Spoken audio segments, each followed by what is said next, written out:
I had 8 minutes in. And then this car pulls up.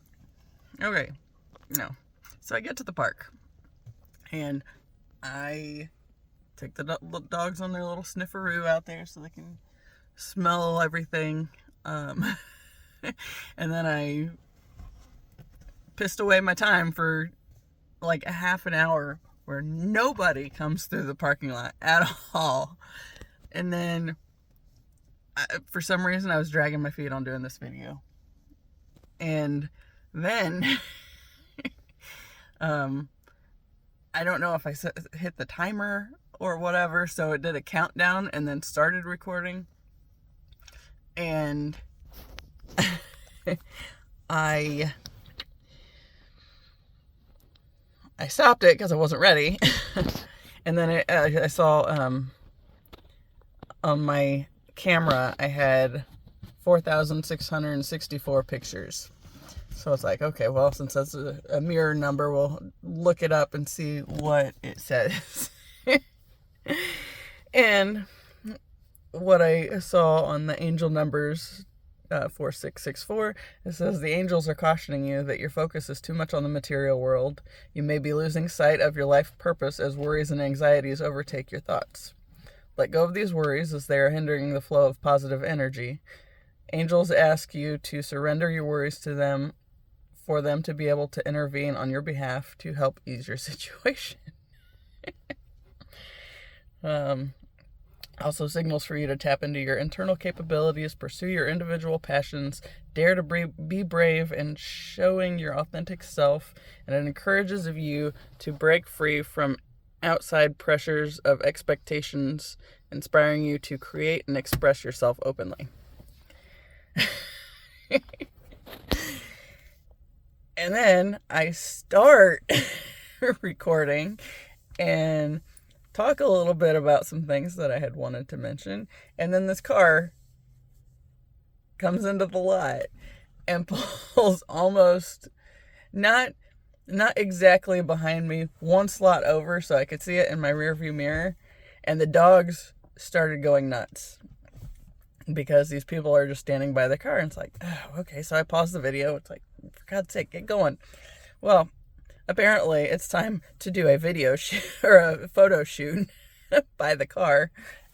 And they have gotten in and out of the car several times over there, but good grief. It's like I had a half an hour that I just like wasted where nobody was around. And I was a little distracted by the snow at times because it was in the 70s like 3 days ago.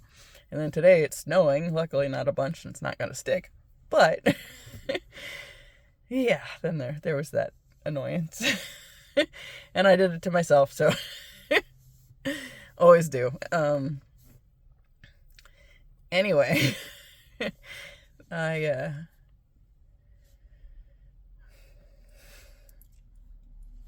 leaving now. Now that I'm way over here,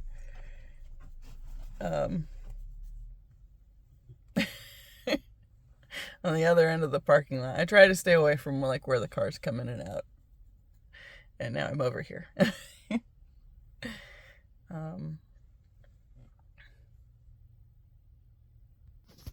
Alright, I didn't like it over there, so I moved back. And Gidget would like to get out of the car because we keep going back and forth and she doesn't know why. They did get a little snifferoo, so she's not completely put out, but she would like a little more time. Anyway, so a little bit that I had started to go into. So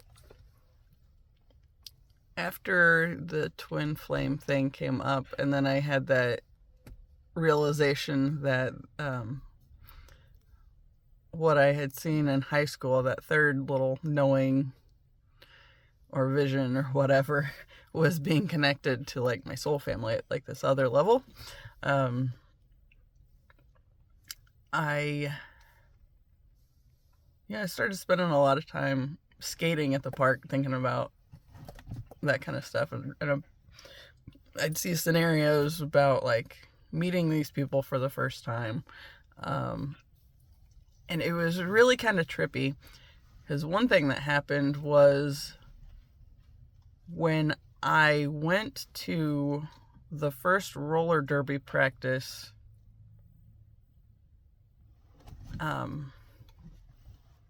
after making this connection, I think it was before the Halloween bout, it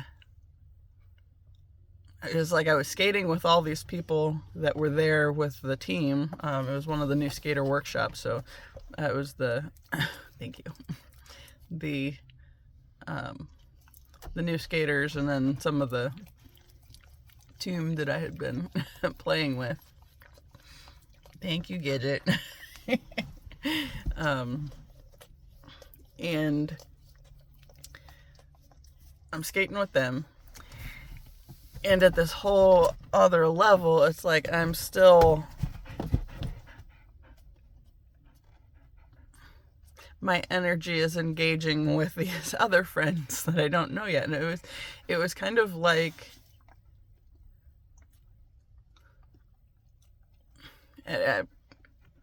what I'm thinking of is like, okay, if you watch a movie and somehow something gets taped over part of it, except for you can still see part of the original as well as what got put over it, so it's just like superimposed over the top. That was the word I couldn't think of.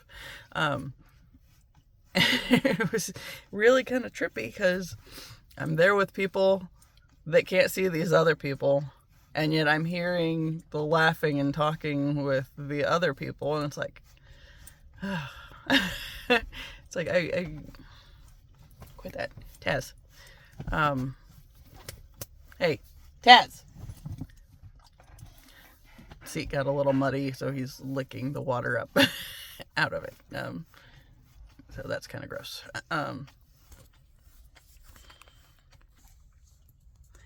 Sorry for that interruption. We had to stop for a little water break, because he would not let the seat leave the seat alone.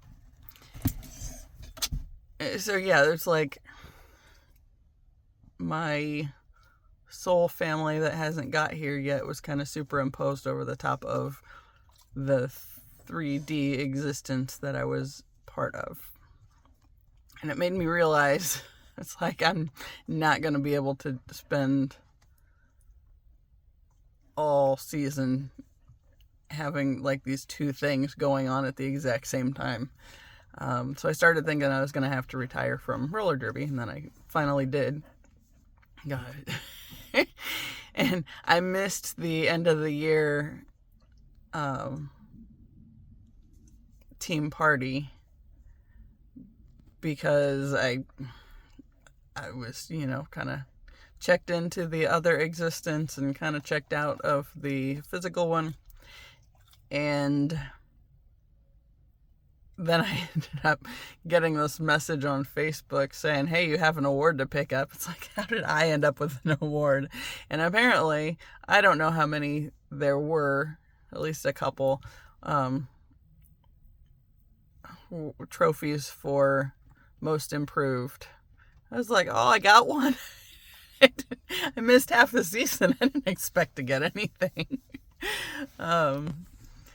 And if I would have gone to the party and gotten that sooner, I would have had a lot harder time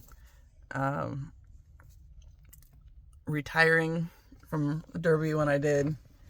But I knew it was time, because basically I know I have to focus on like my creative endeavors at the moment. So writing and doing this just so I can get used to using my voice and putting it out there in some capacity, because I don't know what my big mission is that I was told about in my dream the other day, but I have to start before I will get there. But yeah, like I was kind of addicted to skating outside by myself. I think I got like 200 miles between October, November, and the little bit I got to skate in December. And then I think I've gotten another like 150 miles this year so far, 2024. And that was sitting out 3 weeks in January and then just picking up wherever I could in February, and we're only halfway through March. So, yeah, so like I've been doing a lot of skating. And it's always, and I think part of it's because the music I listen to, just like pulls me into that energy, and it's like I'm just completely into this other level of being. And there's another car pulling in this area, and hopefully it doesn't come over here with dogs. Okay, they look like this giant dead end. But in January, y'all, I get backing into parking spots, but I swear every time somebody pulls in over here, they pull into a parking spot like they're gonna park, and then they completely back up, and then they usually have to like go back and forth and like fix it. That one didn't take as long as the one before it did, where they were just taking pictures and or whatever by the car. But yeah. Anyway, so in January, since I didn't get to skate as much, I was going to the gym more, and there were these two guys, or are these two guys in particular, that my twin flame is connected with, that I feel I have sensed are going to be especially important in my life as well. And when I went to the gym and got on the treadmill this one day in particular, it's like in my head, like I was suddenly in this other place, and I'm with these two guys, and we're just kind of staring at each other, and then I hear myself say, "What, you don't recognize your sister just because you've never met her in the 3D before?" And I was like, that would make sense. Because there have been a lot of people throughout my lifetime that I feel like a kindred souls connection with, and kind of like that. And I don't know, just for it to come to me like that on the treadmill, it's like, that's interesting. But then yesterday, I'm pretty sure I haven't gotten to that in this video yet. Yesterday, I walked into my office to uncover the bird cages and open the curtains for the birds and all that stuff. And the video that I had done on Saturday night hadn't posted immediately, so I'd left all the YouTube stuff up for that night, which is kind of irrelevant. But when I walked into the room and went over to the window, it's like I hear one of these guys say to my twin, says, "Hey man, I think I found you in girl form." And it was kind of weird because I feel like I'm living this one existence, this 3D scenario, and everything is happening later than like everything at these higher levels. And I feel like, okay, I mentioned in one of my other videos that I feel like I had to start doing these videos, not because I have anything spectacular to say at the moment necessarily, just as a matter of gaining momentum on using my voice and being more okay with using my voice. And then when the twin flame came up, he's more in some kind of spotlight I'll just say that. So it was, I had to be able to find him, but then how was he going to find me if I didn't have anything? Like, if I wasn't willing to put myself out there, if I was still going to be afraid to use my voice and not do anything with myself. But of course, we know that the universe isn't going to allow that, because here I am, and at least I don't cry this time around. But I'm still kind of slow to start in on the videos. And the weird thing is, like one of the things you'll hear on the twin flame videos is you cannot focus on your twin in the 3D. But it's a matter of coming to union within yourself, because everybody has masculine and feminine aspects, and it's about uniting the two within yourself and finding balance in that way before anything can be manifest in reality, or reality. It's all an illusion, y'all.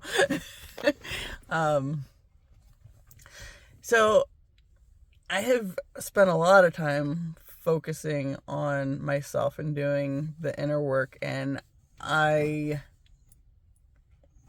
had followed this guy a long time ago on social media, and in January it's like, I can't do this. So I signed off of my social media accounts. Mine is YouTube. And I'm not doing anything with any of the rest of them. Like, I had a really bad habit with just distracting myself on Facebook, with mindless scrolling, and it wasn't for any purpose. It just distracted me from what I know I'm supposed to be doing, which has always been writing. I've left 2 jobs with the purpose of focusing on writing in mind. And last time, even committed this whole path over to the universe, and felt like I was pushed to leave the other job that I was in, because it's one of those things. It's like, I have to give myself to this other stuff and focus on what I'm supposed to be doing, which is writing and working on using my big girl voice. And so I got off social media because that wasn't working. It was a distraction. And then on one of my accounts, since I'd followed this guy, like, before I knew anything about twin flames, or that he was connected to me in any kind of way, so then, like, his stuff kept popping up. It's like, I can't do this. So I signed off, and I have not signed. Well, that one I accidentally signed on to once, because I clicked a link that somebody had sent me, or that I had sent somebody in Messenger, and it automatically signed me on. It's like, nope, not doing that. So I logged back out. Yeah, I still have a couple friends that I talk to on Facebook Messenger, but that's it. Or I've been trying to sell some stuff on Facebook, but that's kind of slowed down since we're away from Christmas now. Everything was going good before Christmas. Yeah, but that's kind of slow moving, so I'm mainly signed off, except every now and then to get on briefly and check a couple things and then get back off of it. But the other one, where the twin is active, we're not active there. We avoid that one. But it's funny because, okay, since I'm not doing roller derby now, that kind of, I mean, I had friendly connections that way. Couple friends, pretty good, but it's like I'm trying to exist in two different realms at once and really wanting to switch over to the other one, but can't because I'm here. Which I think goes back to why Lanita said that grounding and protecting my energy is so important. Because I'm up here all the time.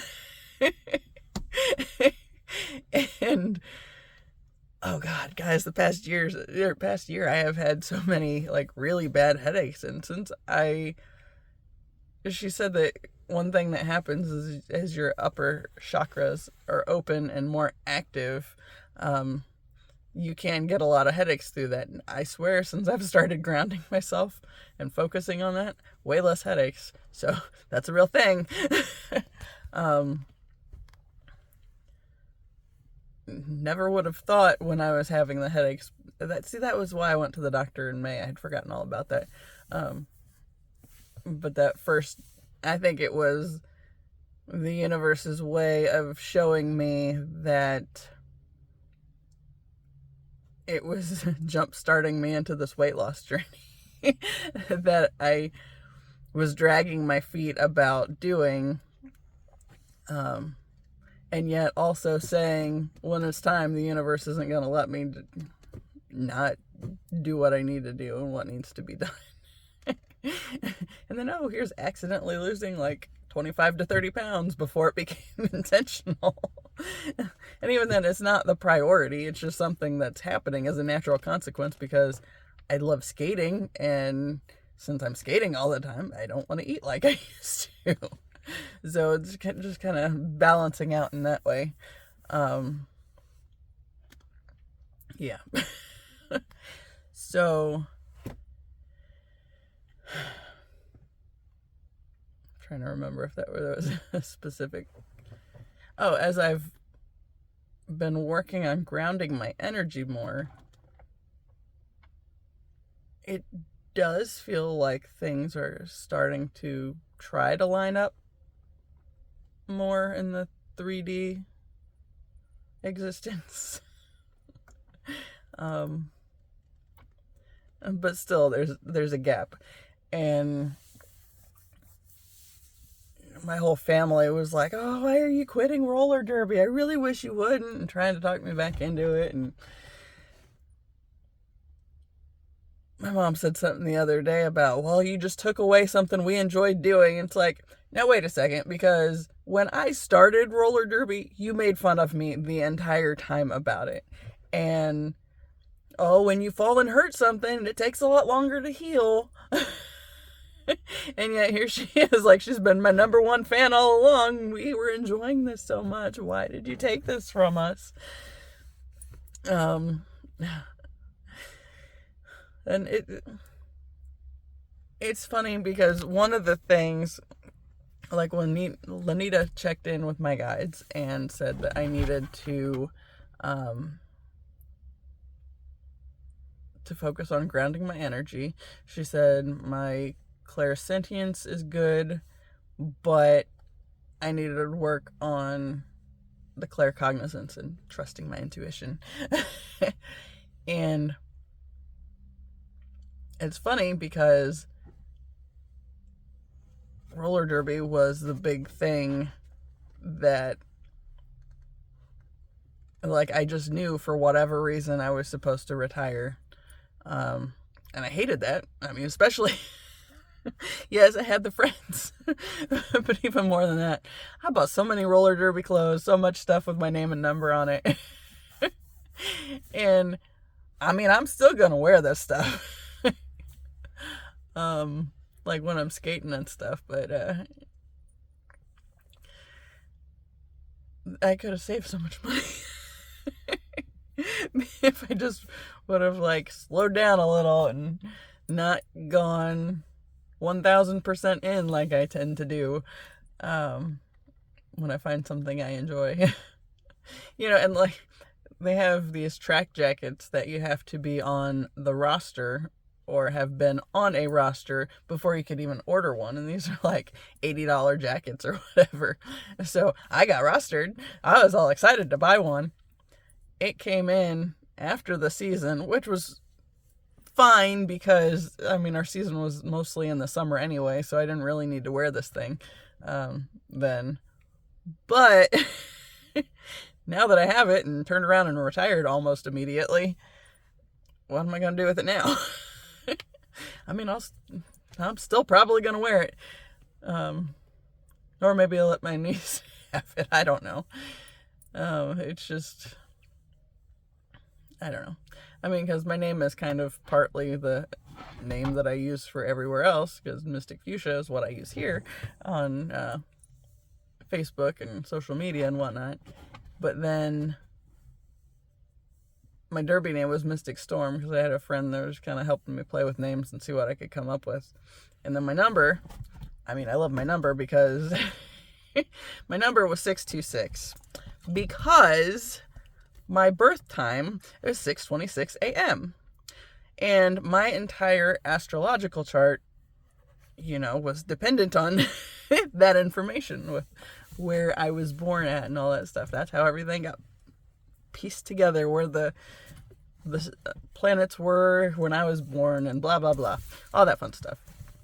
So after that, when I was in high school, I think it was, and Lilo and Stitch came out, and Stitch was Experiment 626. I felt a connection with that, And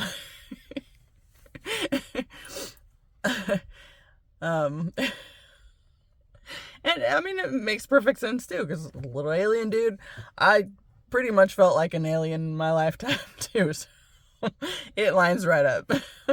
And since, it was my birth time and his experiment number, it just kind of worked. And yeah, I'm silly, I know. But I'll still use that stuff. I think I've Googled Mystic Storm since then, and I think there's like a Russian metal band by that name. It's like I should probably start listening to them. But that's why I didn't use that for most of my social media accounts, because hey, there's a band out there and there's like other people that have like parts of it, and it's like, just stick with the other.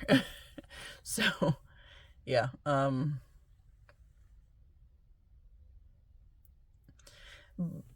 but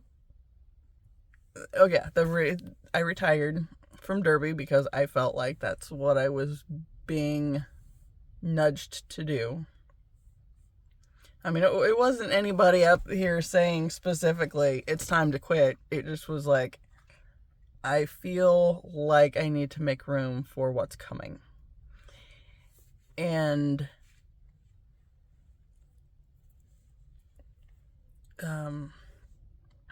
that's been the big thing.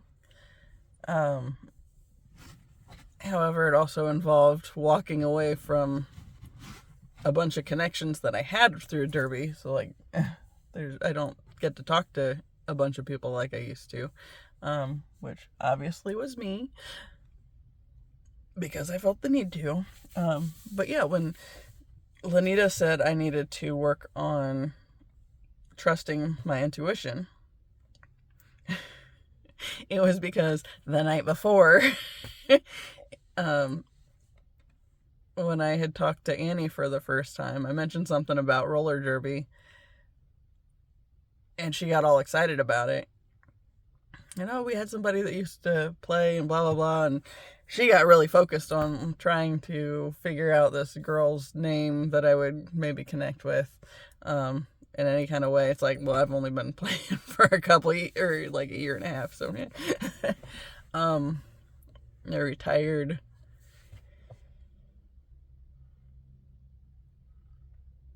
like 3 months shy of 2 years. So yeah, but I got 2 seasons in, or 2 partial seasons anyway. So yeah, when Annie had talked about that, it shifted me back to, do I have to be done with it though? I mean, because they were cool people, and it gave me a chance to be more me in ways I'd never felt safe to be me before. Because like I've always been the black sheep in the family. And I like things that are unique. So when I was able to have cats in middle school, they were like the tortoiseshell coloring, with a lot of black and orange, and a little bit of white. And then I got on this kick for a while where I had geckos. And there was this one specific time where we went over to my grandparents' house, and I was dating a guy at the time who was into motorcycles, and so I decided to sign up for a motorcycle safety course, because for a while I had the intention of getting one. So makes sense to take the class so I could be safe. And when I went over to my grandparents' house, I mean, it's practically next door, y'all. So my family's very close. And I sit on the porch swing at the opposite end from my grandfather, and he hears that I'm signed up for this motorcycle class. And he says, why do you always got to do everything different? You got two of the ugliest cats in the world. You got damn geckos. And now you're taking this motorcycle course. And I just stopped and looked at him, and I said, my sole purpose in life is to piss you off. And it shut him up. I don't think I've ever seen that man be shut up quite like that before. But it shut him up. He didn't know what else to say, so he didn't say anything. But that was my whole experience growing up, is everything I do is a problem for everybody I'm related to or everybody I'm around. Just existing at school seemed like a problem. It's like, why? Am I really that bad? I'm goofy. I didn't used to, well, I've always been goofy, but I'm a lot more confidently goofy now than I used to be. And roller derby gave me a safe spot to start engaging with that aspect a little bit more. One of the big things was after the new skater workshop, there was a Facebook group, and I just started connecting with people right and left. Whether they were actively on the team, in the past in the team, or whatever. I was like, I resisted at first, and it's like, you know what? Why? Because obviously we have something in common, so there's that connection. And, there's a few people that I never played with, but we got to know each other because we became friends on Facebook, so that was kind of a cool little connection. And then when I would actually bump into them at games, I already knew them, at least a little. So there wasn't the weird awkwardness of, I don't know you, I can't talk to you because that's just life, right? So I was kind of done with doing that kind of stuff. And yeah,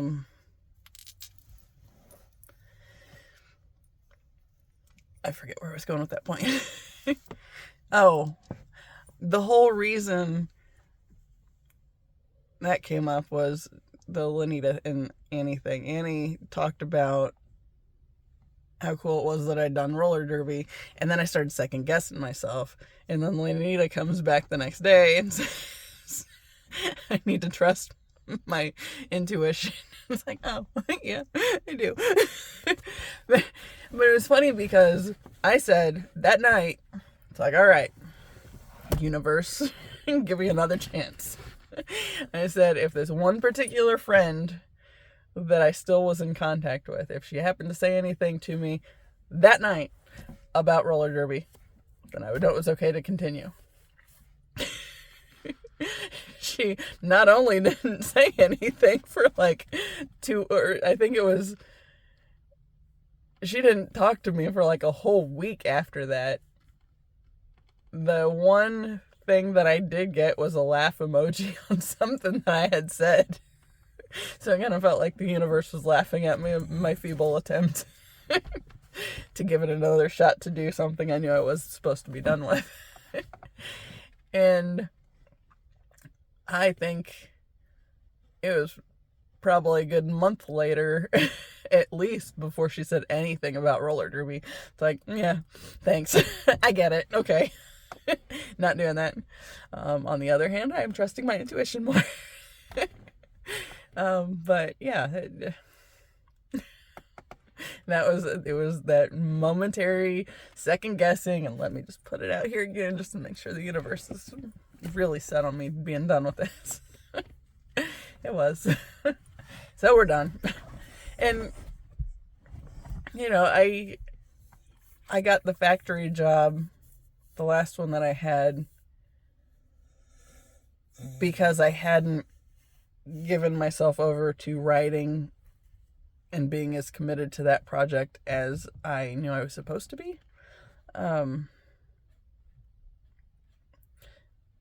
So yeah, I did need that brief time there to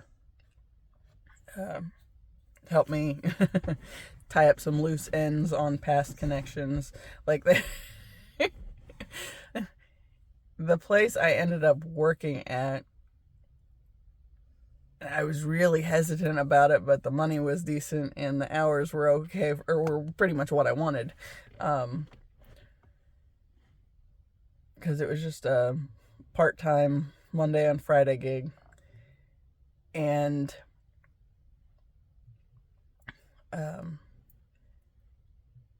so that was what came up, and it was perfect for the timing.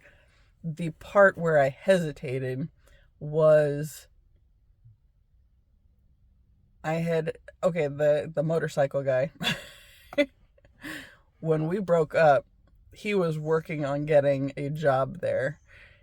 And so it was like, there was this brief time where it's like, would he still be here? It's like, but the hours are perfect and the money works for what I need it right now.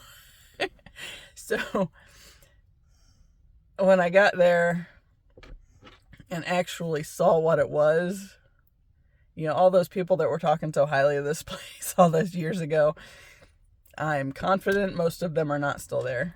There's a few hangers on, but it's just one of those jobs. It's got a high turnover because it's, for what it is, I mean, you're moving steel parts all day, and yeah, you can have assists on those, but you can still get jacked up.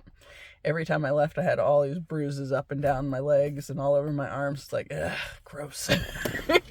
You know, and I played roller derby. We appreciate a good bruise. I didn't appreciate so much having dozens of tiny little dime-sized bruises, because the steel parts I was moving kept catching on my leg or whatever. It's yeah.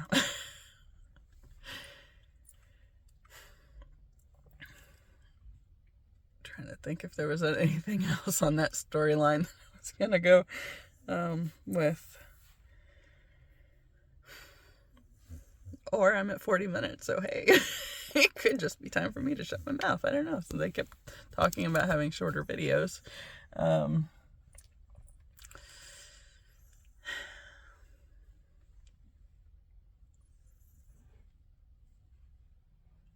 The big thing with me, while I was there at the factory, I did get a little bit of a writing routine that I had established, and would prioritize it every day, even the days I wasn't working. So it got easier to do. So then that ended up being a big motivating factor, not the whole motivating factor on why I left when I did. That was, again, the universe basically shoving me in that direction, saying, are you done with this bullshit or bullshit yet or not? So, and that was kind of a thing too, because I had this day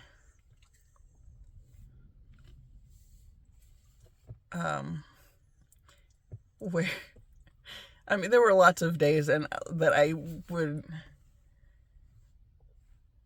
tolerate and they were fine to get through, and then as the universe started to nudge me into that uncomfortable zone, I started working with these people who,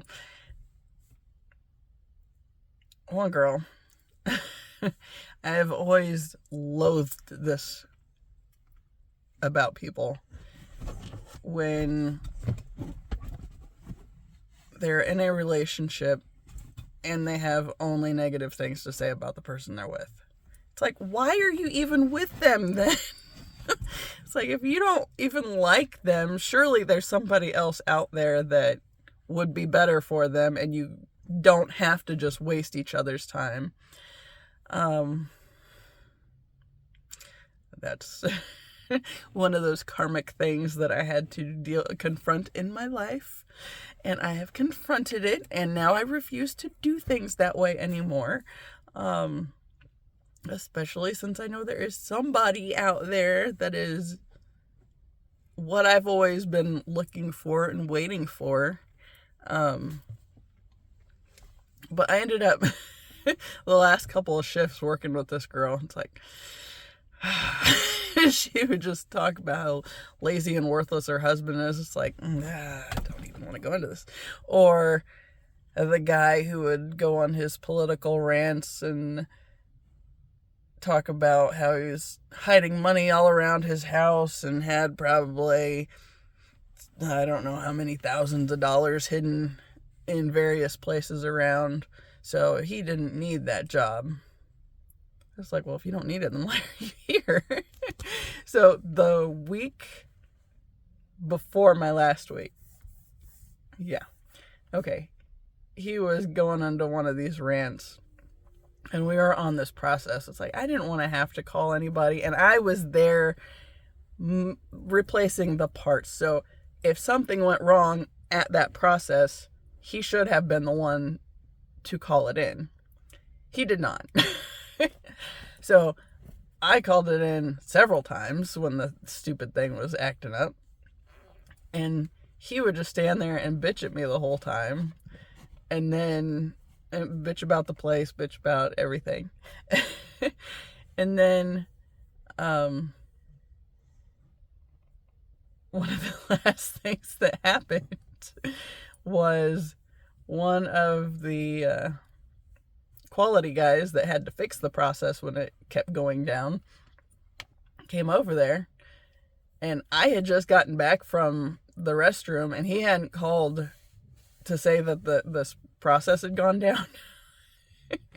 So it shut a bunch of stuff down, and one of the quality guys comes over and he's just pissed.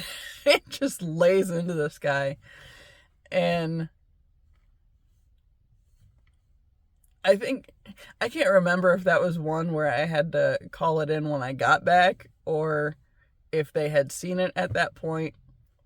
But the quality guy just started bitching at this guy and laying into him, to the point where as soon as we were done for that quarter, he took off and went and found the supervisor and said he was leaving that day. It's like, I don't need this drama.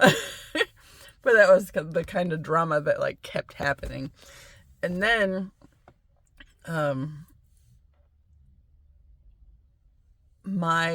day that I realized I had to leave was I got put on this process that when line was changing over, it was the very last process that would be changed over. So when it was at shift change that the changeover happened, that one didn't get changed over. And I was still new enough. I wasn't real confident with doing the changeovers.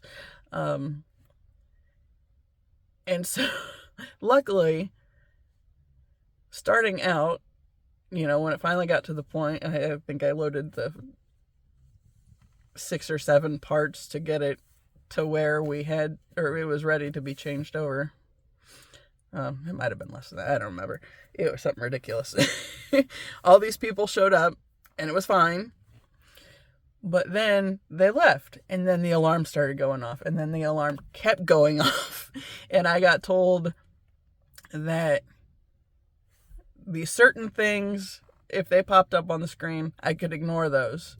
These other things I couldn't, but I couldn't retain which was which. So I called them over at a time, then it pissed them off because they didn't need to be there, but then I missed a time when they would have wanted it or something. I don't know how that worked out, but it was drama. And I was so stressed just being on that process. And I kept saying to myself, this is temporary, this is temporary, this is temporary, I'm not dealing with this forever. And then that voice pops up and says, so why are you here? It's like, fuck, I don't know. So, I took my break after that quarter was done, and I was listening to some music. It's like, I really think I'm supposed to follow that. And I get to the next process, and I talked to one of the nicer guys that I was working with over there. We happened to work together for that next quarter, and the guy that had trained me. And I was like, I think this is my last day. And the one guy, not my trainer, was like, well, he said, what are you going to do? It's like, I think it's time for me to leave and to focus on writing. I said, I came here because I kept avoiding the thing I knew I was supposed to be doing, but now I think it's time for me to get back in, or to go back to focusing on it. He said, do it. And then I told him the guy that trained me, and he was,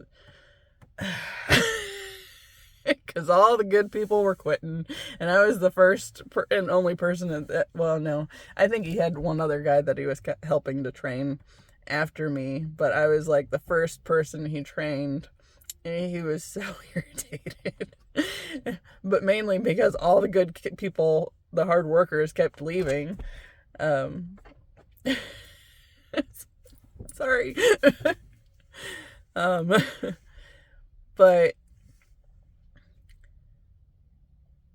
I really just kind of let that feeling settle. It was kind of percolating. So I just kind of sat with it. And then when I was coming back from my lunch break, I don't remember if he was the manager for the area or just one of the supervisors. There were a bunch of people that would fill in on the processes while the rest of us were at lunch, and then when we came back, then they would go to lunch. But I don't remember if he was a manager or supervisor, or even what the difference on those two were at that place. But he was filling in at the process that I was getting ready to take over for. And he was asking me how everything was going. It's like, I said, look, I think this is my last week. I said, maybe Monday, maybe Friday, but either way, I think I'm supposed to be done here. And he said, all right, what are you gonna do? He's like, well, I said, this writing thing has been, I know it's what I'm supposed to be doing, but just other stuff keeps distracting me and pulling me away from it. And since I've been here, I got this practice going, so now I'm actually doing it more regularly.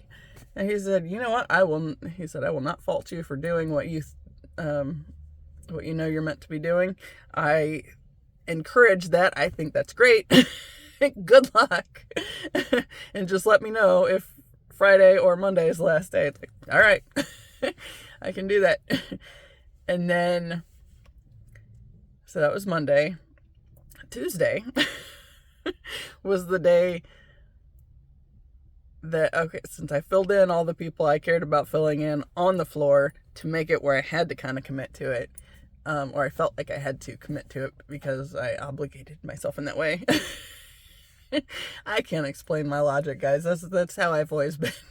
It's like, tell enough people, and then you got to stick to it. You can't talk yourself out of it. So my coworkers and whatnot.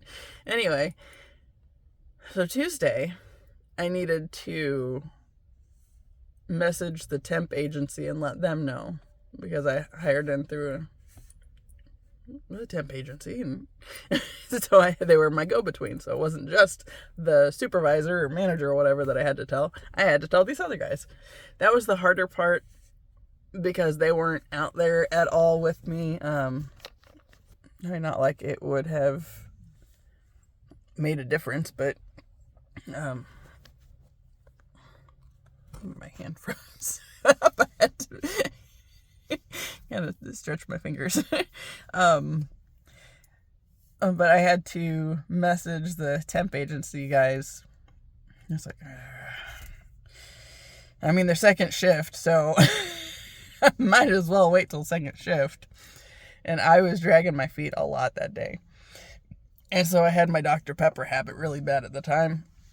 And my aunt and I went to the gas station for the daily beverage on Tuesday. And sorry, I'll stop moving this so much. Okay, so we went, got my Dr. Pepper, and as we were going back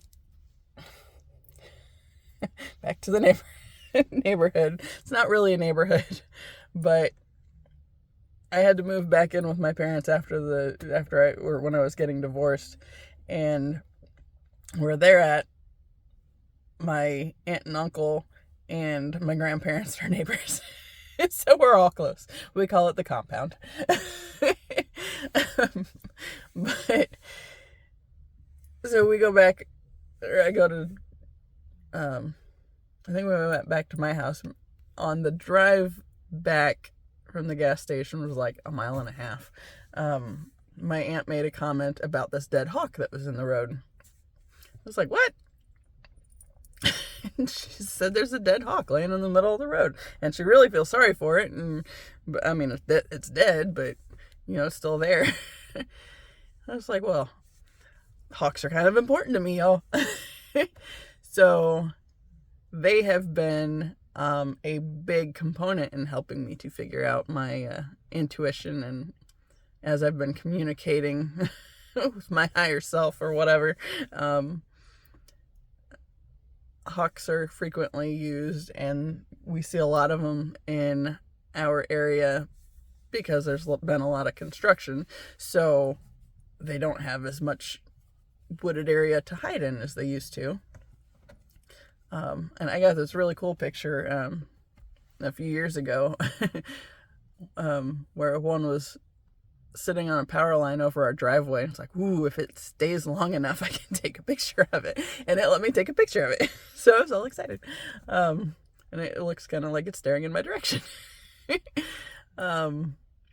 But she said there's a dead hawk in the road. So I was like, all right, well, we can't just leave it there. So we go back to my house, and I get this long box without a top on it, and find gloves. And then we went over to her house and had to wait on traffic. Luckily, I mean, our road's pretty busy, but they're putting a roundabout on it, so it kind of blocked a bunch of the traffic that normally would be going through there when it's opened. But it was funny because that day it's like there was just one car that I had to wait on. And then as soon as it was done, I was able to go over to where this hawk was and pick it up and put it in the box. And then we went and buried it in her backyard. But it's like, okay, I know this has to mean something because hawks have been really important for the past several years for me. And they always mean something when I see them. And so I looked it up, and the thing that popped up when I looked up dead hawk symbolism was, you're not trusting yourself. It's like, jackpot. Okay. Surprisingly, it had only been hit the time that had killed it because it wasn't all splattered everywhere. But we gave it a little funeral. And I got the meaning. So that night I did follow through with putting in my notice. And, same thing. Guys are like, okay, well, can I ask you why? Yes, writing. Again, needed the writing practice. Got it set up to where I have it in my schedule a little bit better, and I'm actually prioritizing it. And I feel like now I'm supposed to focus on that. So, yeah, so it's just, it's crazy how things come together to show you when you're looking. There's no shortage of information along this path. Like every time I have am I wondering about this? And then suddenly something comes up and answers. Yes. There it is.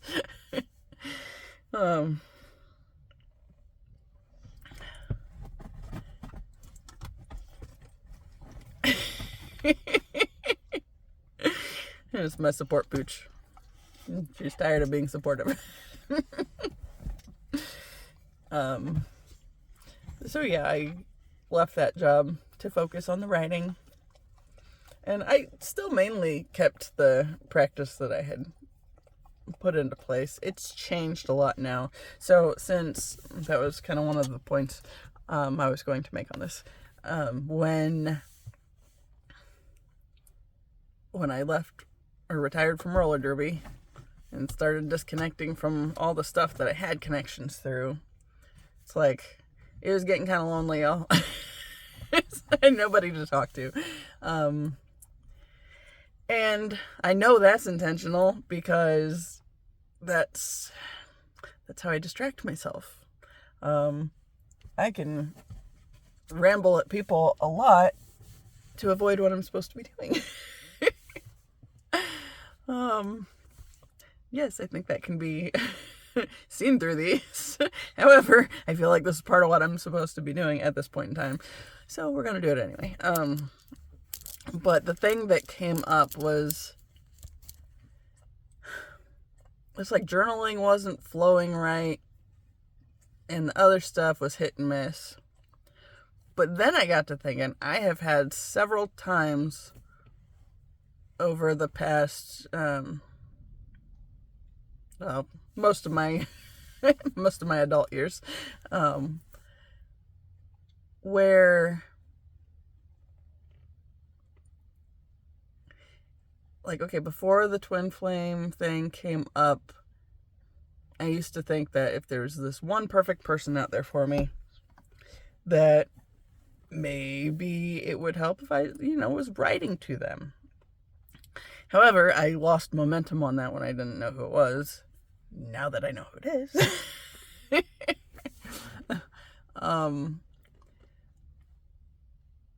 I started, I got this notebook. I was like, you know what? I'm just going to treat this like I'm writing letters again. Like I was writing to Tyler for that time after he died. So I started this notebook, and it's basically, I'm on the second one now, about halfway through already, and I just started it in January, but it's coming together kind of like a rough draft for this book I'm supposed to be writing. It's like, and it keeps me writing almost every day. There are a few odds and ends where it falls off, but it's something that I actually look forward to doing. It feels like a connection, even though nobody's reading it now. They will eventually, but it kind of makes up for the obsessively wanting to talk to somebody just to have someone to talk to. It makes up for that. So there again, I can see how this is a necessary part of my process as well. And as you know, I still talk to a couple of the roller derby friends, but not very many. One in particular, as we continue talking, because she's still playing, and we actually started together. We were both in the New Skater workshop together, but then she ended up breaking her leg at the first, or I think breaking her ankle at the first practice she was allowed full contact. And of course she's a nurse, so she did not prioritize going to get it checked because she was a nurse. She didn't think she needed to. She said she's her own worst patient. It's like, yeah, don't listen to yourself on that. That bruise was nasty, which was impressive, but that might point you in the direction of maybe it needs to get checked. So, I think the last game of that second season, because she had to sit out the first season because she broke her ankle, and then there's that whole healing process, and then it took a little time when she got cleared and when she got everything done that she needed to do before she was able to actually play. So the last game of the 2023 season, I think, is the first one she got to play. So she's still playing, and we talk fairly regularly. She keeps me in the loop with what's going on periodically. Like they had a bout this past weekend. And then she's the place that they played at. Oh gosh. I think it is the fairgrounds. And she showed me this picture from the Facebook group, since she knows I'm not on there too much right now. Where it said, everybody make sure to wash your gear because apparently there was cow poop before we played. And it's like, yep, that's gross. I'm glad I missed that one. But I think it's kind of helped me to realize that if I had to worry about practices, it would have slowed me down on what I know I'm supposed to be working on. And I probably wouldn't be doing this right now. And I would, I don't know how the writing would be, but I know there were frequently times, especially when I was dealing with my anxiety last year, when it came to going to practices, where I would just talk myself out of it, because, and then once I started making myself go all the time because I had to if I wanted to play, then it would have just been more of a distraction. And I know, since I'm having all these other existences superimposed over the top of everything that I'm experiencing in regular life, that would drive me nuts, y'all. There's no way I'd be able to do that. So yeah, that's why I had to leave that and kind of move beyond that, expand out of it, if you will. That'll be all right. And it's all making sense, you know, because writing to my twin as though he was already here. I mean, it's not really talking like he's already here, because it's very aware that he's not. But telling the process that I've been going through on this journey, and prioritizing healing, making connections where like my tarot and oracle cards kick my ass, because they do that too. Universe will use anything you let it, y'all. Yeah, but like I'm in these notebooks, I've been just writing everything. It's like, okay, here's this weird experience I had.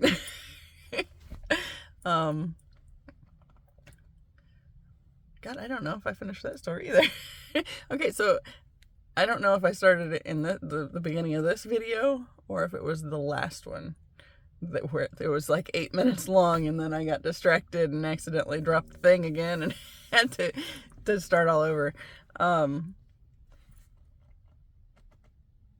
I had this experience. I mean, it's really it's trippy how much everything's changing and how like different things feel in my reality. So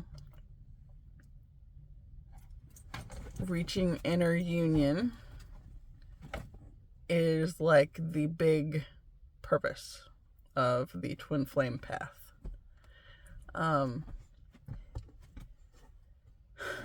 And I've been doing all this stuff to work on that, and yes. I'm finding that balance, and things are supporting me on the journey very much. It's kind of funny, because when I was in 7th grade, I had a necklace, but everybody knows what this is. A little yin yang, and it's on my shirt today too. But I had these earrings that had that symbol on it, and I just really loved them. And it's like, this is like my life now. Finding balance. And also being more me.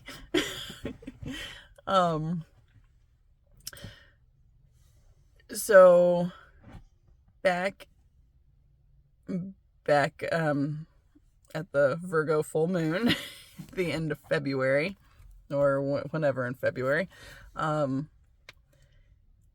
day before the full moon, like I woke up and kind of had this little daydreamy thing going on, and then realized I had some like intimacy things I had to confront.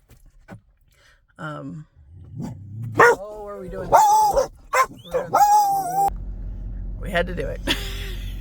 Guy went running past and was like all the way, started up the hill going the other direction, and then they saw him. Okay, so Virgo full moon, that's the one. Yeah, see, I don't know if I might have touched on that one. I don't know that I finished it though. Okay, so the where you're judging yourself harshly, it brings those areas to light. And there was a thing that came up in my little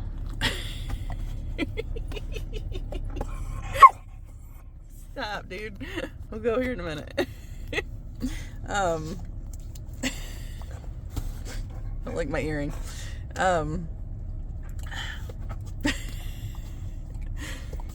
That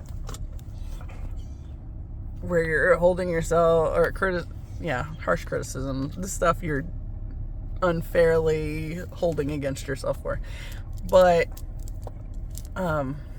like I had this realization that there were some intimacy type things that I would need to be worked through. Stop. You're okay. Thank you. And then God, I derailed all over the place on that one. No, I was thinking when I started the story the last time, and I think that was before I had to move the car. Okay, so then later that week, which was the that was on Friday, where the dreams and the intimacy thing came to mind. Then there was this other thing that came up that kind of stressed me out. It's 4:44 on the clock. It was talking about, I watched this video, I think the girl or the page is Natural Mystic. She's talking about the dark, or the divine feminine coming into her dark divine era, something, whatever. Anyway, she said something about the divine feminine will not be without a divine masculine container. Even if it's not hers, the universe will not let her be without a container. And it's like, okay, well, what does that mean? And then I had kind of revelation. And what happened was, I had one of the classes that night. There's this person that I've connected with through it. We have, after the class, a group of us will go out to this restaurant afterwards and kind of chit chat and whatnot. And we've talked about collaborating on some stuff. And he's really into teaching Tantra. And we've had a couple conversations where, or even not, there are conversations, like conversations he's had with other people. I've noticed every time he wants to share in the class, if he is referencing something that he realized when talking to somebody else, he will ask them if they mind if he shares. And usually they're like, what? I don't remember what you're talking about. But he always asks if it's okay first. And then it just kind of made it click. It's where it's like, it's basically that safe. Gadget! Oh my God. We're at the point we're just getting restless. Because those two have run past like 5 times, and this time it was a problem. And then my phone's ringing and I can't ignore it. There it is. Okay, so I realized that that's that container that I was talking about, or she was talking about. And then I thought back to, like, a few years ago, it came to mind this connection that I almost had back in high school, that my mom shut down in a hurry. I had started getting bullied by a couple of the kids that my mom had used to babysit. God, I don't know if I just said that sentence right. That sounded all sorts of fucked up. She babysat them when we were all little, and come high school, they were bullies. And they messed with my brother a lot too. But it was kind of worse for me, I guess, with their focus, and another story for another day. But the bully started. So a friend that I'd had from middle school introduced me to the leader of the goth kids. And we never had the chance to really become friends. We were introduced, and he called me one time. And because we didn't have cell phones back then, kids, it was the house line, and my mom answered the phone and freaked the fuck out and made it very clear that if I continued that friendship, she would make my life and his miserable, because she worked over at the high school too. So, so for whatever reason, he's been coming to mind a lot over the past, like, 3 years or so. And I was kind of wondering why. And then when this container thing came up, I started to think, it's like, I think if I would have been able to be friends with him, I think he would have been a safe place to start healing from some of the trauma. I think he's somebody that would have been, I mean, because the leader of the Goth Kids, he's been bullied in his life and dealt with stupid shit. So I think it just would have been a safe place for me to start the healing process sooner. And since that got shut down as completely as it did, I wasn't able to face any of that shit until I was 35 or whatever. Yeah. But, you know, that kind of gave me some stuff to process through too. And I was like, yeah, that sucks, because that could have been a good friend. And it wasn't allowed to be because it might look a certain way. I'm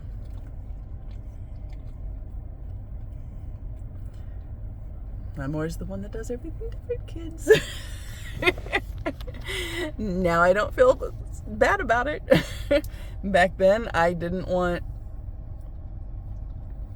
her to be a royal pain in the ass for him, so I didn't allow that to be a thing. And it doesn't matter if it would have just been a friendship. It wasn't even given that kind of space because she didn't like him. So I didn't get to heal from it. Anyway, in making those connections, I was on my way to class on Thursday night, Anita's class, and I was just feeling really heavy, just depressed with the stuff that I'd been making connections with.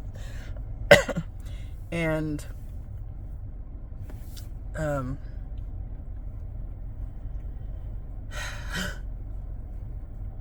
as I was on my way, this song comes on the radio. And it was just the energy of it. And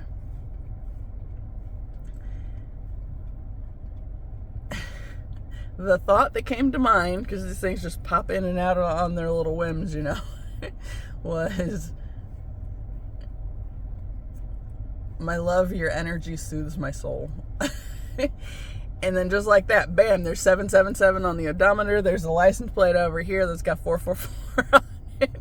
And then all at once, it felt like somebody had their arms wrapped around me and I got a kiss on the forehead. And just like, oh, that's nice. So that's this inner union thing. You don't always get to feel that kind of stuff, but then at times when I need it, then it comes. And it's just like, oh wow. So yeah. So on that note, that's where I will leave this for today, because here we go, long-winded again. And it's past time to feed the dogs, so that's probably part of why they're acting up. If I start doing these sooner, earlier in the day, then they might be a little less grumpy come the afternoon while I'm still sitting here pissing around. But yeah, here we are. Until the next time. Bye, guys.